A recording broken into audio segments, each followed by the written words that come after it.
Erica here from the Wando Mount Pleasant branch, and we are here with another Fostering 101 series. Today I am joined with Miss Emily. Hi guys! Who you may recognize. She is one of our children's librarians down at Maine, and she does some really fantastic and amazing STEM videos that you can see on our Facebook page. But something you probably didn't know about Miss Emily is Miss Emily spends time in her afterlife when she's not at the library being a foster coordinator for Unoya Rescue, which is the rescue I also work for. So her and her band of pups, this is Annie, who I know you've met probably on other videos. And we have two other guys here too. They may run in or later. So she is well versed in fostering, and she has agreed to meet with us today to talk kind of about from being a foster administrator, overseer, the different questions that we have. She'll be the perfect person to answer them. So this is a real good introduction into fostering and how you get started. So are you ready? I'm ready. All right. So I have a couple questions that our patrons sent in. Okay. So we're going to start with, where can you foster? So all of our fosters, what we do, we ask them to foster in their home. So you can foster if you live in an apartment, you can foster if you have a house. The only requirement is that you have some sort of space where the dog can go. Usually what I do is I always have a crate for my foster. I set it up at least when they first get there in a separate area so that they can kind of decompress, get to know my house. But as long as, I always tell people, like, you don't have to have a house, you don't have to have a fenced in backyard.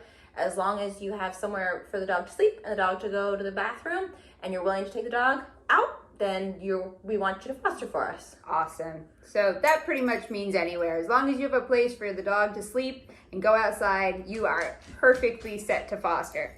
All right, question 2. How do you become a foster? So for our rescue, what you do is you can go on our website and there is a spot for adoption, but there's also a foster page. You fill out a quick application. It only takes a few minutes, a couple questions.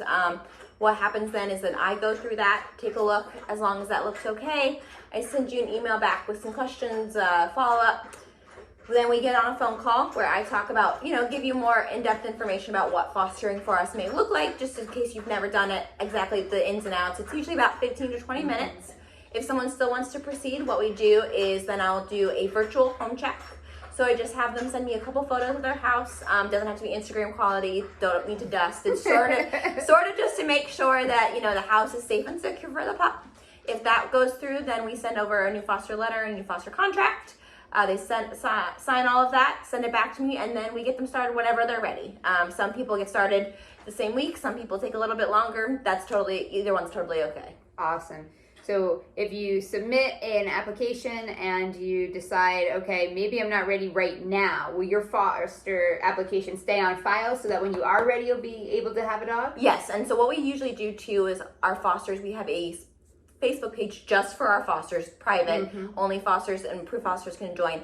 And what I'll tell people usually is if they're not quite ready, just to stay up on the Facebook. That's where we'll post dogs or cats that we're looking for a foster for. And then if they see a dog or cat that really strikes their interest, then they can volunteer themselves. So Gotcha. Either one's totally okay. We know that sometimes it can take a little bit to ease into it. Awesome. So basically, go visit that website and check out those links. All right, next question. Can I foster if I have my own pets at home? You absolutely can. In fact, I think that fostering really helps my 2 pups of my own. I think it gives them exercise. It makes them really good when we see dogs on walks, things like that. We do have advice, at least in that foster letter I was talking about how to introduce the dogs.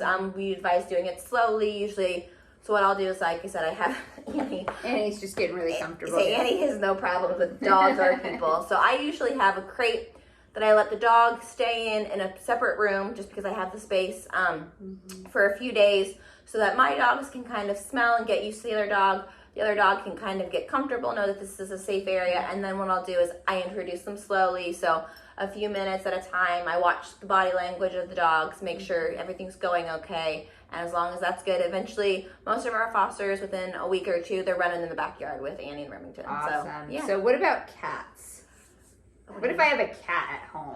Okay, so we can't always, it's usually easier to tell if a dog is dog friendly because they're coming from a shelter where there's other dogs. So we do our best with people who have cats to test the dogs before we get a dog into a home with a cat. So, but we also My 2 dogs are hounds. You know, their natural inclination is anything small, they want to chase. So we wouldn't put a dog that we know is more prone to being not loving cats in a house with a cat. So we do our best to test it. Nothing's ever, 100%. Guaranteed, exactly. right. But if the rescue has a cat or somebody in the shelter has a cat, we will try to test it before we bring it into a home with a cat. That sounds good. I know a lot of the fosters I've had, we're lucky enough that we have a neighborhood cat who's super friendly. I call him Mr. Kitty, and he is my official tester cat. When we go walking, Mr. Kitty comes out to greet us and greet my new fosters, and that's how we usually can tell if the foster is going to decide the cat is more of a squirrel than a friend or vice versa. But if, as Emily said, a lot of the times you really can't gauge a cat-dog relationship until it happens naturally. But if you know you have a cat that's dog reactive, fostering a dog might not be the best idea, but maybe you could foster a cat, because we also have groups that foster cats, rabbits, you can do guinea pigs. I mean, there's all kinds of any type of animal to foster. So. Another thing too is that some dogs may be more cat. If you get a dog that you find is reacting to your cat, cats are pretty good at just as long as they have a space away. So if you get into a situation where there's a cat and the dog and they're reacting, as long as the cat has a spot, if you keep that door closed and keep them separate, the cat's going to be happy. Yeah, so excellent. All right, next question. I got Annie here on my questions. What if I have to travel out of town while I have a foster? So I can speak to the way our rescue handles that. We have some people who want to help with fostering but can't do it long term or aren't ready to commit. So we usually have, I tell people 90% of the time we can get it covered through, they'll post on that Facebook group, hey, we're going out of town. Maybe there's a foster who's in between dogs, or like a short-term foster will volunteer to take care of it. Or what we tell people too is if you have someone in your life that is willing to take care of the dog, that's fine. They just have to sign a foster contract so that we're legally covered. But if you have, your mom, my mom watches my dog, she would probably just watch the foster too. Gotcha. Can you take the foster out of state with you? So it depends on where you're going and for how long. Usually, like we say, if you're going for a quick weekend trip, always check with us. We always want to know if a dog's leaving the state. But we try to keep them close by just because with a lot of our dogs, we never know when someone's going to express interest. Right. So we want the dog as close as possible, just so that if we get a message on a Friday night, that person possibly will be meeting that dog as soon as possible. Right. So gotcha. So that makes sense. If you're going to be going out of town, just try and stay with your foster group and make sure that you got some type of coverage for your animal.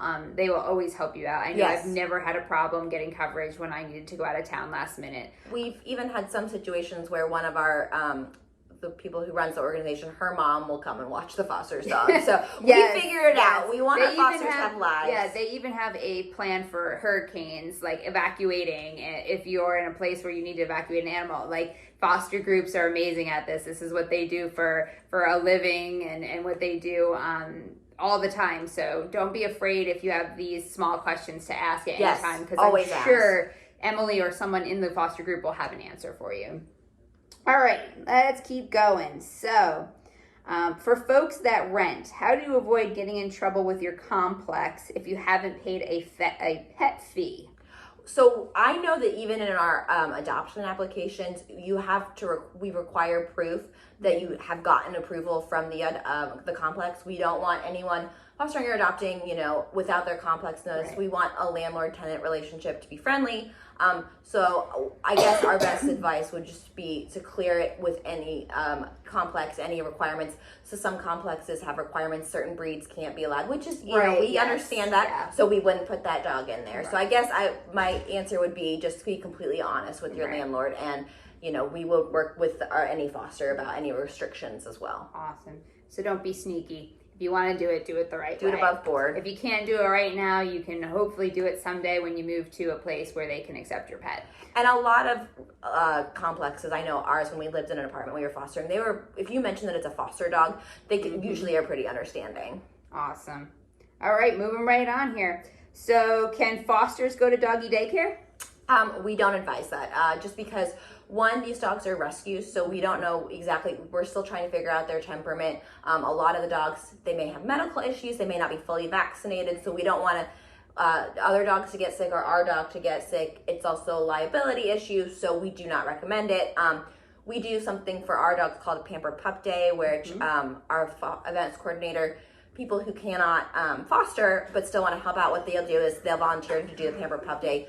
Do I have to have a kennel and leash, etc., or is that stuff provided? What are the commitments / costs that I should expect? Okay, so in terms of all supplies, any commitments, costs, I always tell people we never want fostering to be a financial burden. We know that it's a time commitment. So at our rescue, we ask that people foster a dog until it gets adopted, and we know that can be a time commitment. So Unoya takes care, and I know most rescues are like this. They take care of everything. So what we do is since we don't have a physical location, we don't have a shelter, we have a storage unit where we keep all of our supplies, and our fosters have access to it. So they can get a leash, they can get a collar. They have to get a leash and a collar.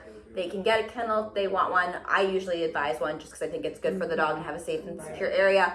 We provide all food. All of our dogs are on medication that we take care of. Yep. So all you have to do in terms of commitment is love the dog, take care of the dog. We'll take care of the supplies, and you just have to take care of the dog. And that's the absolute truth. I have never put a dime into my fosters unless it was something I wanted to do. I know I've bought my fosters tons of toys, and I mean, some of these dogs have never seen a toy, so giving them their first toy is so worth it. It is one of the best feelings in the world. So, any amount of money that I spend on my fosters, I actually record, and at tax time at the end of the year, they can actually use that towards my charitable giving. So it's not a reason to do it, but it's definitely a plus. So if you do spend any money on your pet or your foster, just keep a running tally of it, and at the end of the year, you're still going to end up getting something good back. Okay, so speaking of that, what do medical visits require? Because I know you said some of the dogs aren't healthy up front. So we have a vet that we work with in Charleston that we love. They do great work with the South Side. And all of our dogs go there and our cats for any medical appointments. And if a foster can take their dog or cat to the vet, some people work from home or have different work schedules, and they can accommodate that. That's great. We love it. If not, what happens is our foster or our adoption coordinators they also run all the medical stuff. So they'll schedule stuff with the vet, and they'll say, here's when so-and-so needs to be at the vet. Can you do this, or do we need to arrange transport? Now, we work at the library, we usually can't. We're usually serving the patrons.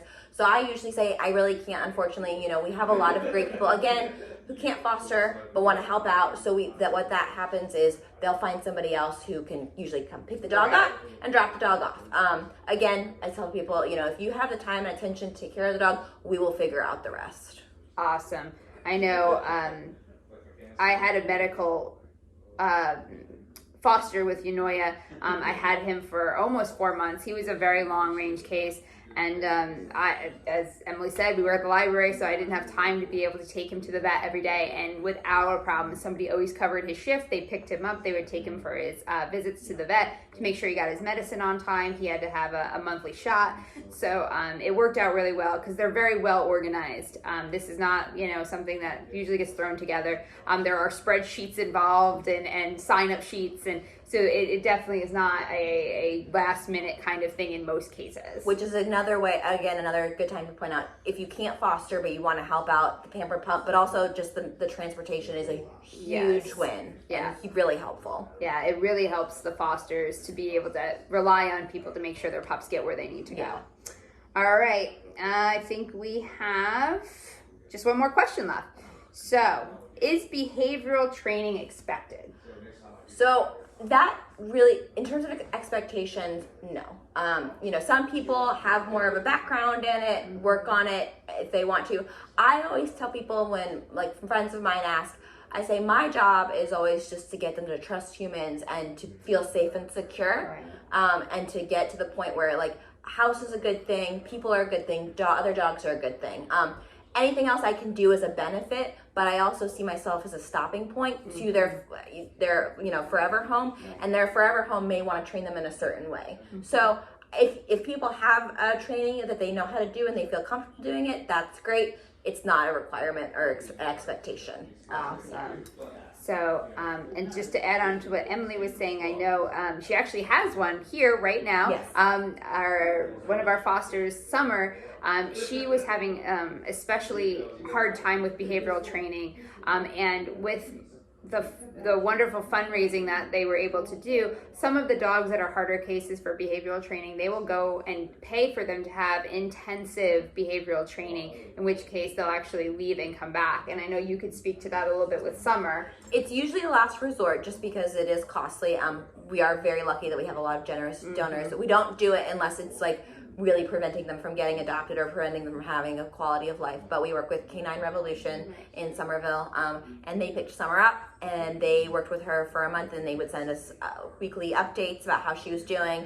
And then when she was ready to come home, they sat with me for 2 hours, walking me through how they trained her, walking me through how to keep the training up, and that will go with her for the rest of her life. So whoever gets to go with her, I didn't know how to train her, but I feel like now I know how to keep up her training, and I've learned a little bit too about how to train the next foster. So. Right. So again, a lot of these fosters have come from all different places, all different backgrounds. Some of them we don't even know where they came from. They just kind of showed up by grace in a warm, comfortable place now.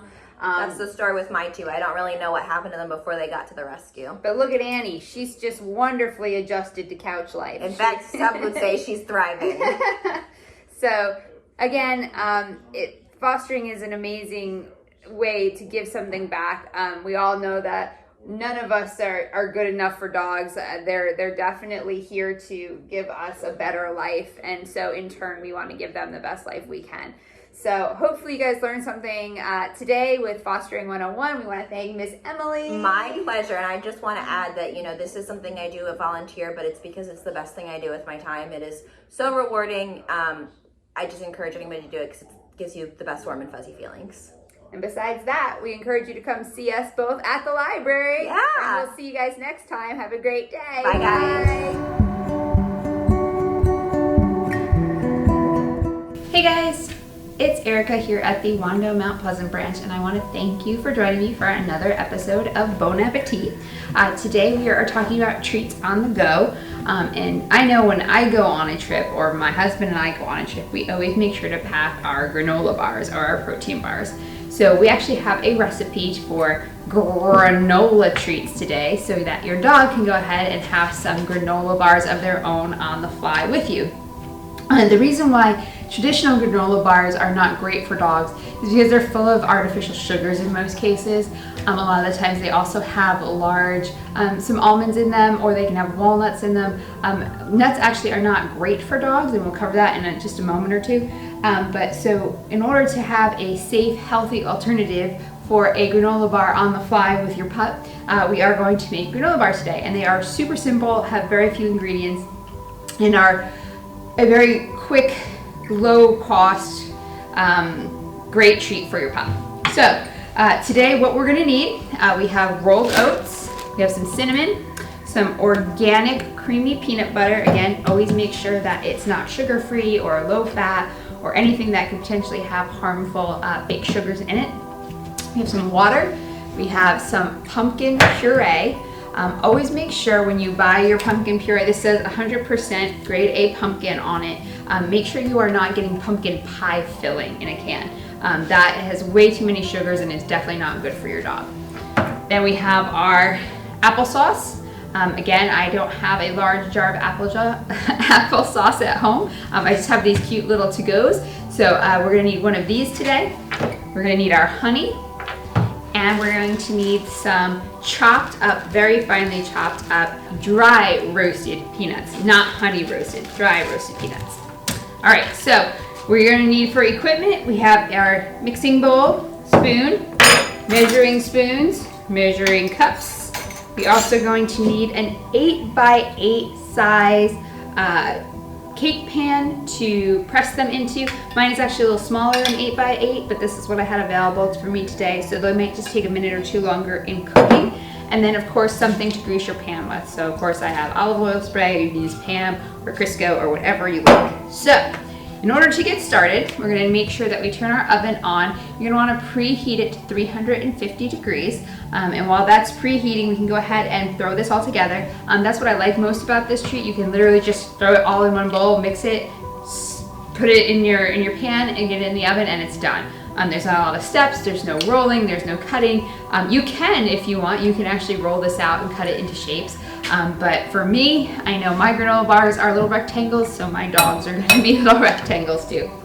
So let's get started. We're gonna take our rolled oats, and we are going to need 3½ cups. So there's 1, 2, and 3. So there's our oats. Oh, I'm sorry, it was 3½. Let's do a half of this guy. And then we are going to put in our ½ teaspoon of cinnamon.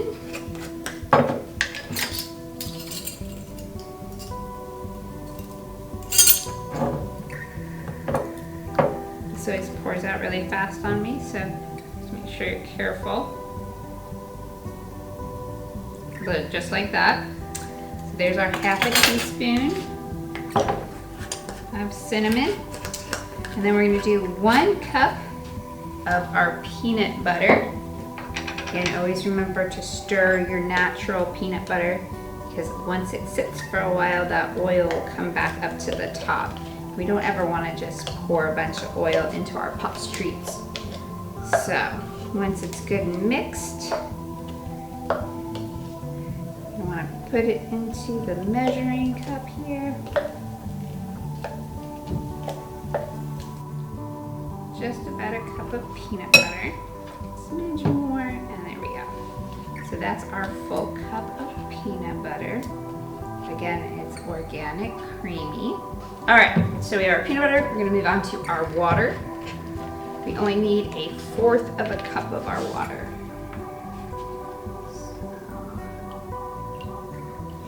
There's 1/4 of a cup of water. And then we're gonna move on to our pumpkin puree. We need 1/2 of a cup of our pumpkin puree. There we go. Seems about right. Again, I'm never really great about my measuring, which is probably why my human baking never comes out so great. But again, since this is just for my pup, I'm sure he wouldn't mind if you got a little extra pumpkin puree in his granola bar. All right, so from there, we're gonna do our 1/4 of a cup of applesauce. Pour that in here. There we go.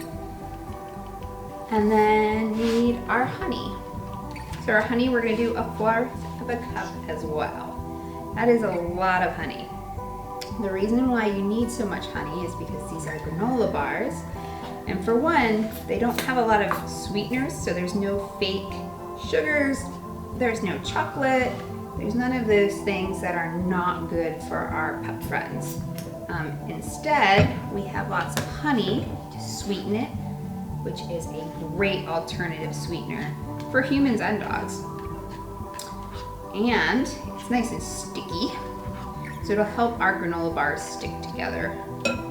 We're just going to add our 1/4 of a cup of dry roasted peanuts. When it comes to nuts and dogs, of course dogs love peanut butter, who doesn't? But a lot of nuts actually are not great for dogs. They can be toxic for dogs. So always make sure that you check before you give your dog any of the treats you may be enjoying, in case you're not sure. So like walnuts can be very unsafe for dogs, as well as pecans, macadamia nuts. So there's quite a few that they shouldn't eat. You can use peanuts, some hazelnuts are always good. There's certain ones, I encourage you, please always ask your vet or look online, but these for today are just our dry roasted peanuts. So we have 1/4 of a cup here. I already went ahead and crushed them up. That's the other important thing when using nuts. The reason that most nuts are not a great choice for dogs is because of their size. They're actually the perfect size for a potential choking hazard. So you want to make sure that you crush those up really, really, really well. And that goes for any time that you are giving your dog nuts of any form. Almonds especially are very, very perfectly shaped to get lodged in a pup's throat if it's a small guy. So please always make sure that you are checking before you go ahead and share those nuts with your dogs. All right, so we take all of our ingredients and we're gonna mix it all together. It smells absolutely amazing because who doesn't love apples, peanut butter, and honey? Oh, and pumpkin. This is like every dog's dream concoction right here. And there we go. So we're all set.